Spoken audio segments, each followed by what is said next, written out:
అయండి sadist love కొత్త కథ first episode.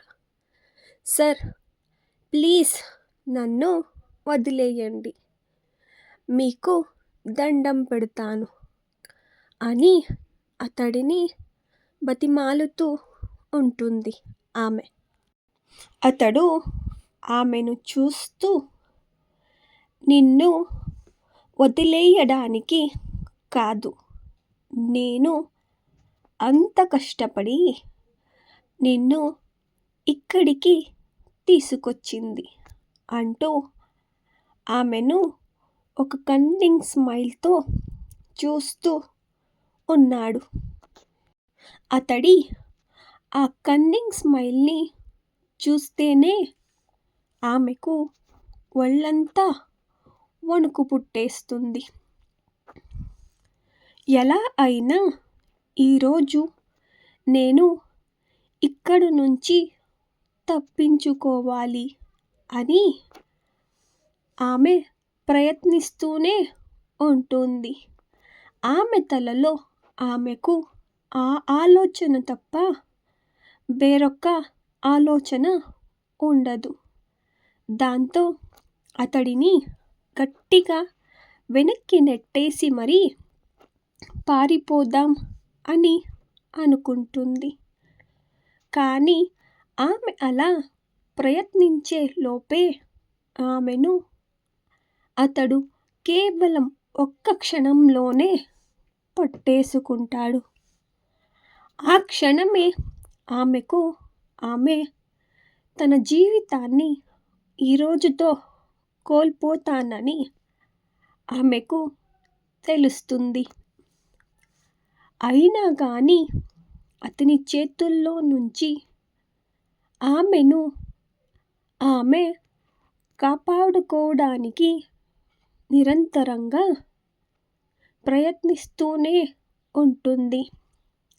అలాగే ఏడుస్తూ, సార్ ప్లీజ్ నన్ను వదిలేయండి, సార్ ప్లీజ్, మీకు ఇది ఏమాత్రం న్యాయంగా ఉందా సార్, మీరే చెప్పండి అని ఆమె ఏడుస్తూనే అతడిని బతిమిలాడుతూ ఉంటుంది.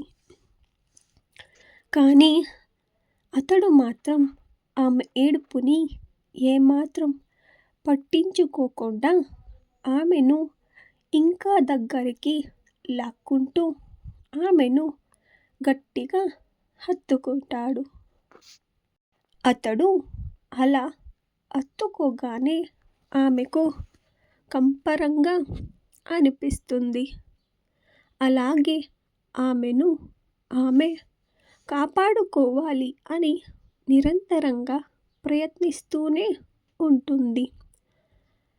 ఆదిత్య ఆమెను కోపంగా ఆమె మెడ మీద గట్టిగా కొరికి, నువ్వు ఈ ఆదిత్య నుంచి ఎప్పటికీ తప్పించుకోలేవు, ఇంకోసారి నువ్వు నా నుంచి తప్పించుకోవాలి అని ప్రయత్నిస్తేనే నీ జీవితం ఇంతకంటే నరకం అవ్వడానికి చాలా తక్కువ సమయం పట్టదు అని ప్రియాతో అంటాడు.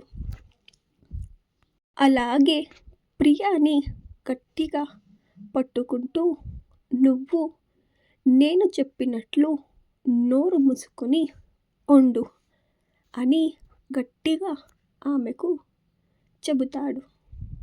అలాగే ఆమెను బలవంతముగా అతడి వైపుకు తిప్పుకున్నాడు. ఆమె అతడిని చూస్తూ, సార్ ప్లీజ్ నన్ను వదిలేయండి, రేపు మీ పెళ్ళి సార్, అది కూడా మీరు కోరుకున్న అమ్మాయితో మీ పెళ్ళి జరగబోతుంది. పెళ్ళికి ముందు మీరు నాతో ఇలా చెయ్యడం తప్పు సార్ అని ఏడుస్తూ ప్రియ ఆతిథ్యతో అంటుంది. ప్లీజ్ నన్ను వదిలేయండి సార్. నేను మీ కళ్ళకి కనిపించినంత దూరంగా ఎక్కడికైనా వెళ్ళిపోతాను. ప్లీజ్ ఈ ఒక్కసారికి నన్ను వదిలేయండి సార్ అని ప్రియ ఆదిత్యతో అంటుంది. కానీ ఆదిత్యకి మాత్రం కొంచెం కూడా జాలి అనేది ప్రియాని చూస్తే కలగదు. ప్రియాని ఇంకా దగ్గరికి లాక్కుంటూ నిన్ను వదలను అనేది నిన్ను వదలడం అనేది ఎప్పటికీ జరగదు ప్రియా. ఇంకా ఏమైనా నీకు అలాంటి ఆశలు అనేది ఉంటే వదిలేసుకో. అవును నిజమే, రేపు నా పెళ్ళి. అయితే ఏంటి ఇప్పుడు? నాకు నువ్వు మాత్రమే కావాలి.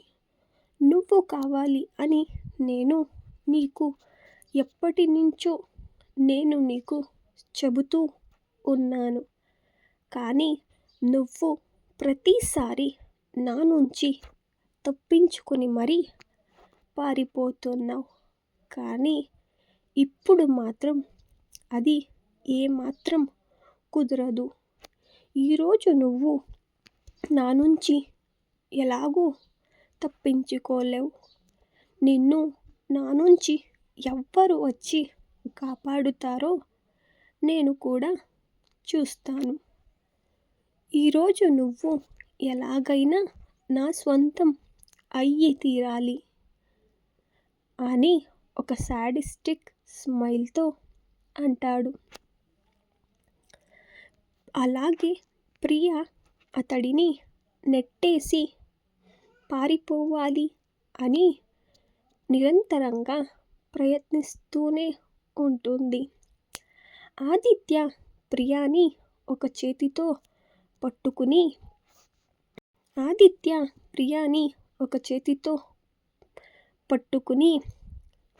ఒక కన్నింగ్ స్మైల్తో ఆమెను చూస్తూ ఉంటాడు. ఆదిత్య చూసిన చూపుకే ప్రియ వణికిపోతూ ఉంటుంది. ప్రియాకి ఏదో జరగరానిది జరుగుతుంది అని ఆమె మనసులో అనిపిస్తూ ఉంటుంది. ప్రియ అక్కడ నుంచి తప్పించుకోవడానికి నిరంతరంగా ప్రయత్నిస్తూనే ఉంటుంది. కానీ తన ప్రయత్నం మాత్రం విఫలం అవుతూనే ఉంటుంది. ఆదిత్య చేతులలో ఆమె ఒక కీలు బొమ్మలాగా మారిపోతుంది. ఆదిత్యకి మాత్రం ఆమెను చూస్తూ ఉన్న అస్సలు ఏమాత్రం జాలి అనేదే కలగదు. ఆదిత్య ప్రియాని చూస్తూ, నువ్వు నన్ను ఎలా చూసినా నాకు మాత్రం అస్సలు జాలి అనేదే కలగదు. నువ్వు ఈరోజు నా నుంచి ఎలాగూ తప్పించుకోలేవు అని ప్రియాతో అంటాడు. అలాగే నా గురించి నీకు తెలుసు కదా, నువ్వే నన్ను సాడిస్ట్ అని కూడా అంటావు కదా అని ప్రియాతో అంటాడు. అలాగే అతడు ఆమెకు ఏమాత్రం ఇష్టం లేకుండా ఆ రోజు అతడి సొంతం చేసుకుంటాడు. అది కూడా బలవంతముగా. అతడు ఆమెను బలవంతముగా సొంతం చేసుకుంటాడు. తర్వాత రోజు ఉదయం పెళ్లి పీటల మీద కూర్చొని పంతులు గారు చెప్పినట్టుగా అన్ని పూజల్ని చేస్తూ ఉంటాడు ఆదిత్య. పంతులు గారు చెప్పినట్టు పూజల్ని చేస్తూ ఉంటాడు ఆదిత్య. అతడికి ఎదురుగా ఉన్న ఒక 4 వరుసల తరువాత ఉన్న ఒక టేబుల్ దగ్గర ఒక చైర్లో తల్లితో పాటు ప్రియ ఇంకా వాళ్ళ అమ్మగారు ఇద్దరు కూర్చొని ఉంటారు. ప్రియ మాత్రం ఆమెకు నిన్న జరిగిన సంఘటననే ఇంకా తలుచుకుంటూ ఆమె లోపలే ఆమె బాధని మొత్తం పెట్టుకుంటూ ఆమె లోపలే కుమిలిపోతూ ఉంటుంది. అక్కడే ఉన్న ఒక్క టేబుల్ దగ్గర భయంగా ఆమె ఇంకా ప్రియ వాళ్ళ అమ్మగారు ఇద్దరు కూర్చొని ఉంటారు. ప్రియ వాళ్ళ అమ్మకి ఈరోజు ఉదయం జరిగింది తలుచుకుని ఆమె భయంతో వణికిపోతూ ఉంటారు. ప్రియ వాళ్ళ అమ్మగారు భయంతో వణికిపోతూ ఉంటారు. కానీ ఆదిత్య మాత్రం పూజ చేస్తూ ఉన్న ఒకవైపు అతను ప్రియాని ఇంకా వాళ్ళ అమ్మని అతడు గమనిస్తూనే ఉన్నాడు. ఆదిత్య వాళ్ళ ఫ్యామిలీ ఒక మంచి పేరు ఉన్న ఫ్యామిలీ. ఆ ఊరిలో ఆదిత్య వాళ్ళ ఫ్యామిలీకి ఒక మంచి పేరు, పలుకుబడి ఇంకా మంచి అధికారం కూడా ఉంటుంది. ఆదిత్య ఇండస్ట్రీస్కి ఒక్క వారసుడు. ఆదిత్య ప్రస్తుతం అతడు అన్ని కంపెనీస్ని అతడే టేక్ ఓవర్ చేశాడు.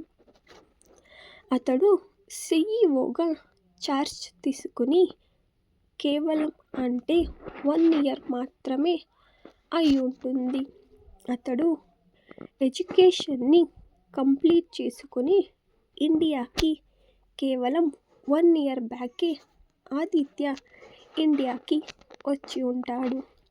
ఆదిత్య ఇప్పుడు సంబంధం కలుపుకున్న ఫ్యామిలీ కూడా తమతో సమానంగా ఉన్న శర్మ ఫ్యామిలీకి సంబంధించిన వాళ్ళతో, ఆ ఫ్యామిలీకి సంబంధించిన ఒక అమ్మాయితో వాళ్ళు ఆదిత్య పెళ్ళిని నిశ్చయించారు.